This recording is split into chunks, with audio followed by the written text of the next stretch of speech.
안녕하세요. 한의사 강용혁입니다. 오늘 심통부리기 주제는 꼴통 같은 상사 어떻게 할 것인가입니다. 지성인들이 일하는 직장에서조차 인격 장애 수준의 무례하고 괴팍한 상사는 꼭 있기 마련입니다. 그런데 이들 주변에는 이런 상사들로 인해서 고통받는 분들이 존재하게 됩니다. 심한 두통과 불안장애로 내원한 30대 직장인 A씨도 그런 예입니다. A씨의 부장은 방금 업무를 시켜놓고도 금방 야, 내가 말한 서류 다 안 됐냐? 라며 닥달을 합니다. 그런데 그냥 재촉하는 정도가 아니랍니다. 그딴 거 하나도 빨리빨리 못하냐며 서류를 면전에서 집어던지는 것은 예사고, 조금이라도 마음에 안 들거나 실수라도 나오면 폭언의 인격 비하적 발언을 일삼기 일쑤랍니다. A씨는 이제 회사 생활에서 주눅이 들어서 평소 잘 하던 일도 못하고 진땀이 날 정도라고 합니다. A씨는 상사로부터 폭언을 듣고 나면 내가 마치 쓰레기가 된 듯한 그런 느낌을 받는다고 합니다. 그리고 연일 반복되니까 이제는 정말 내가 재능이 없나? 이 길이 내 길이 아닌가라며 매사에 자신감도 없어졌습니다. 직장에만 가면 이상하게 막 가슴이 뛰고 두근거립니다. 그리고 머리가 아프면서 밤엔 잠도 오지 않고 불안합니다. 갑자기 숨이 안 쉬어지기도 합니다. 출근길 운전 중에는 차라리 지금 마주오는 차를 들이받아서 큰 교통사고라도 나버리면 병원에 입원해서 몇 달 쉴 수 있지 않을까라는 이런 자해충동까지 느낍니다. 그리고 내가 3년 전에 이 직장만 안 들어왔어도 라면서 과거 자신의 선택을 계속 후회하고 있답니다.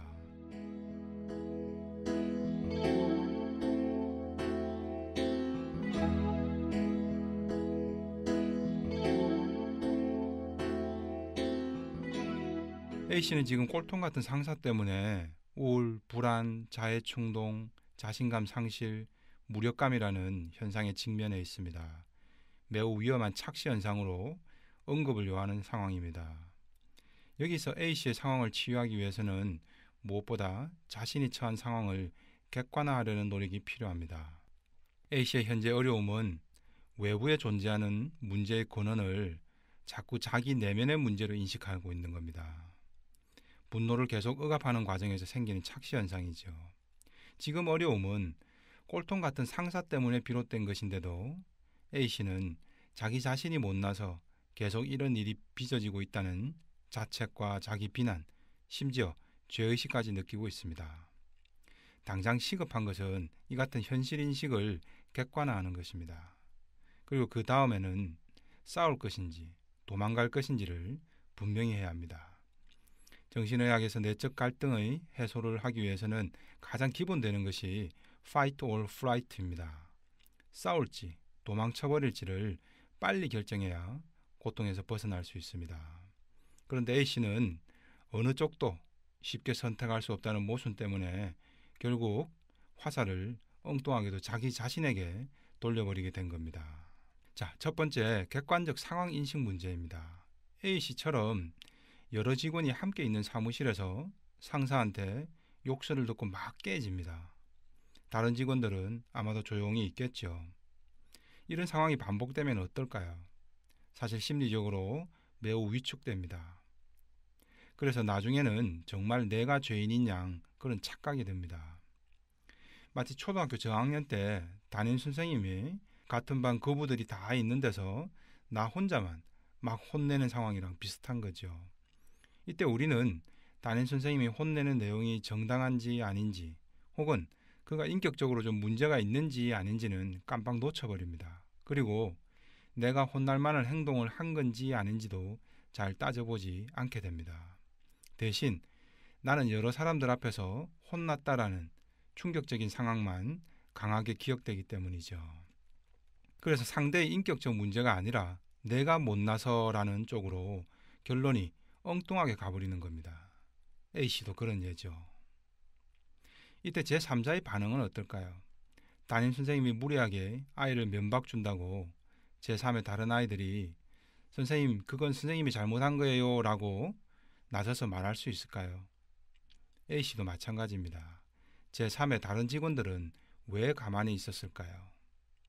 이를 A씨는 정말 내가 잘못해서라고 판단을 내린 근거로 삼고 있는 겁니다. 그런데 객관적인 상황은 어떨까요? 제3의 다른 직원들도 나서기가 좀 그렇겠죠. 괜히 말단 직원 편들었다가 부장한테 자신도 찍힐까봐 두려운 직원도 있겠죠. 그리고 나한테 무례하게 한 것도 아닌데 괜히 내가 나설 필요 있나라며 방임적인 태도를 가진 동료도 있겠죠. 그래서 나서지 않은 것이죠. 그렇다면 이들의 속내는 어떨까요? 정말 A씨가 일도 지지리도 못해서 당연히 깨져야 한다고 여길까요? 이미 이 부장 때문에 너무 힘들어서 직장을 옮겨버린 직원이 3명이나 된다고 합니다. A씨는 이 사실을 기억해야 하는 겁니다. 바로 내가 잘못하는 것이 아니라 내 자리에 누가 들어오더라도 내가 지금보다 일을 더 잘해도 저 상사는 나에게 여전히 무례하게 굴 것이라는 거죠. 내가 죽기 살기로 더 노력해도 상사를 만족시킬 길은 없다는 겁니다. 왜요? 상사는 인격 장애니까요. 결론은 내 잘못이 아니라 저 상사의 인격적 결함이라는 것을 분명히 이해해야 하는 거죠.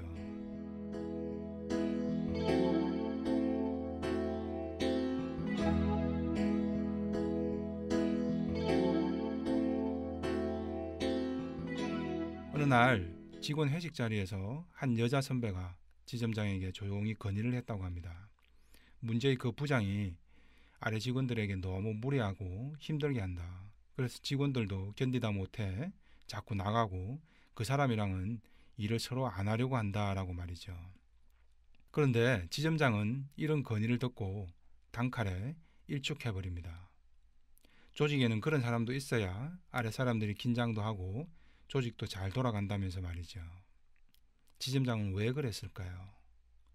지점장은 문제의 부장이 옳고 A씨는 틀렸다는 결론을 말한 것일까요? 그렇지 않습니다. 지점장은 자기 이익을 극대화하려는 것뿐입니다. 말단 직원 한 명이 조금 힘든 걸 외면해버리면 자신의 이익이 더 커지기 때문이죠. 그 문제의 부장은 업무 실적이 좋습니다. 그로 인해 지점장 실적도 덩달아 올라가죠. 인격적으로 문제가 있다는 건 지점장도 잘 알지만 그 사실을 외면하고 싶은 겁니다. 왜요? 그를 건드리지 않는 게 지점장으로선 여러모로 더 이익인 거죠. 자신을 대신해 악역도 맡아주고 실적도 올라가게 해주기 때문이죠. 말단인 A씨로선 어쩔 수 없는 겁니다. 직장이라는 한 조직에서 이처럼 각자의 위치에 따라서 각자의 이익을 최대화하려는 현실은 분명히 존재합니다. 지점장은 지점장 자신의 이익을, 제3의 동료들은 그들의 이익 때문이라도 선뜻 A씨가 당하는 고충을 공론화하지 못하는 거지요. 그렇더라도 A씨는 분명히 알아야죠. 지점장과 제3의 동료들이 볼 때도 A씨 자신이 무능해서가 아니라 그들의 이익 때문에 외면하고 있는 것일 뿐이라는 걸 말이죠. 그들도 부장이 꼴통이라는 것은 잘 알고 있다는 겁니다. 이런 점만 바르게 인식되어도 불안과 자해 충동까진 가진 않았을 겁니다.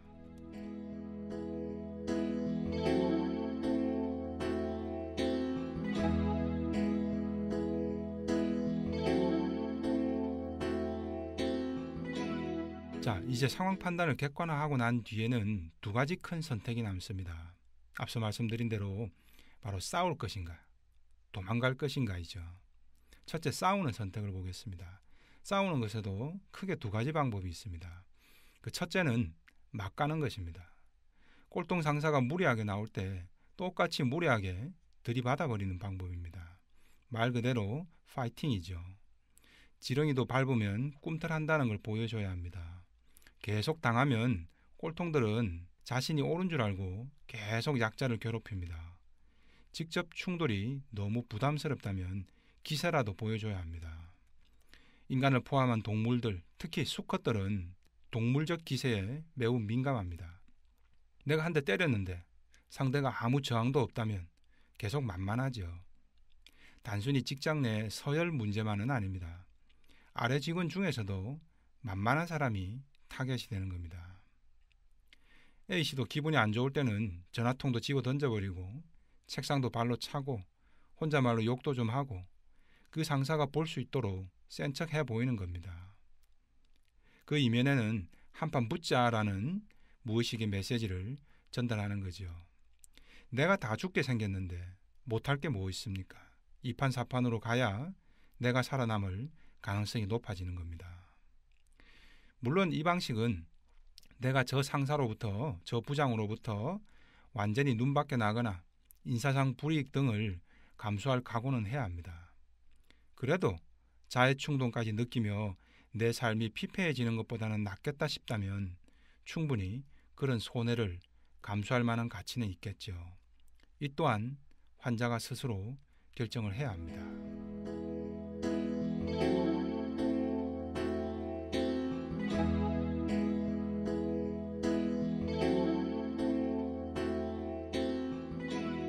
두 번째 싸우는 방법은 상대가 무례하게 나올 때 그냥 참지만 말고 말로써 조근조근 적극적으로 대응을 하는 겁니다. 첫 번째 말씀드린 것이 원시적이고 동물적인 싸움이라면 두 번째는 조금은 지능적 싸움이죠. 낚시하듯이 찬스를 기다리는 겁니다. 꼴통 상사가 너무 무례하고 무리수를 던질 때까지 말이죠. 그럼 언제 낚싯대를 잡아채야 할까요? 바로 길 가는 사람을 잡고 물어봐도, 사내 다른 동료들이 이 일을 들어봐도 이건 그 상사가, 그 부장이 너무 심했네, 잘못했네 라는 말이 나올 수 있는 상황까지 기다리는 거죠. 즉 여론 재판에서 이길 수 있는 상황까지 기다리는 겁니다. 사상의학에서 말하는 소양인이 잘하는 사무의 방법이죠. 그리고 처음에는 꼴통 상사의 무례한 은행에 당신이 틀렸잖아요, 당신이 잘못했잖아요 라는 식보다는 이거 너무 심한 거 아닙니까? 부장님 때문에 제가 너무 힘드네요 라는 접근이 더 효과적입니다. 그래야 여론재판에서 이기기가 쉽습니다. 이걸 몇 번 반복하다 보면 그 상사도 점점 쉽게 건드리지는 못하게 됩니다.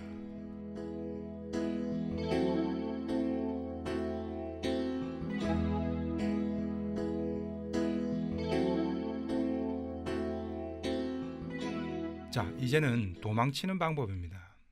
이 부장 때문에 A씨의 지점에서는 벌써 3명이 그만뒀습니다. 그리고 1명은 일부러 주소지를 변경해서 다른 지점으로 발령받아 가버렸습니다. 그 직원도 참 현명한 겁니다. 싸워서 해결이 안 되겠다 싶으면 도망가 버리는 겁니다. 안 보면 그만인 거죠. A씨도 따라 할 수 있는 상황인지 점검할 필요가 있습니다. 그런데 이렇게 도망치는 것이 불가능한 직장도 많겠죠. 회사를 완전히 그만두는 것 외에는 도망칠 방법이 없는 경우죠. 이럴 경우에는 바로 내 마음속에서라도 피해버리는 겁니다. 비유컨대 개가 짖는 것처럼 내 마음속에서 그의 발언을 무시하는 훈련이 필요합니다.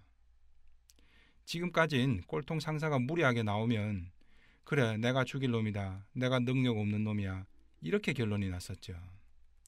하지만 이제부터는 넌 오늘도 나만 보면 짖는구나, 그래, 내가 잘못한 게 아니네, 내가 어떻게 하든 당신은 당신의 인격적 한계로 인해서 나를 향해 또 그 누군가를 향해 계속 짖어댈 것이다.